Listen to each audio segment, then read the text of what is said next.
Devant la presse mardi 3 avril, le vice-premier ministre, ministre des Affaires étrangères et intégration régionale est revenu sur la position du gouvernement face au renouvellement du mandat de la MONUSCO.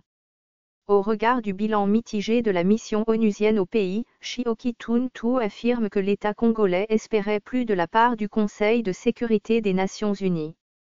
Le gouvernement aurait voulu que l'éradication des groupes armés soit la trame de la nouvelle résolution en y attachant une importance toute particulière dans la mesure où ils sont la menace principale sur la population civile dont la protection constitue la quintessence même de l'existence de la MONUSCO, explique le patron de la diplomatie congolaise. Toutefois, renchérit-il, bon nombre des préoccupations ont été intégrées notamment dans la résolution 2409.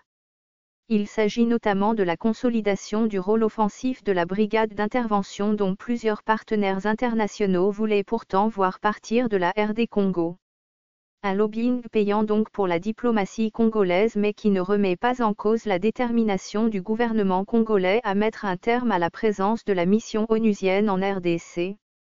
Nous avons donc fait savoir au Conseil de sécurité que ce mandat est l'avant-dernier avant un retrait définitif de la MONUSCO après près de 20 ans au pays, affirme Chioki Tountou. S'agissant de la mise en œuvre de l'accord de la Saint-Sylvestre et du processus électoral, Chioki Tountou assure que le Conseil de sécurité n'a conféré aucun rôle directif à la MONUSCO quant à ce contrairement à certaines interprétations. Il s'agit plutôt d'une tâche d'appui et d'accompagnement, d'après lui.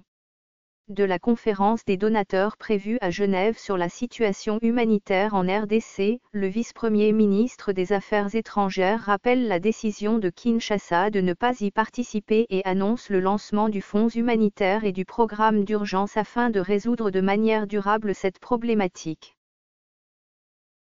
Ce fichier audio a été créé par Panopreter Basic, vous pouvez le télécharger sur www.panopreter.com.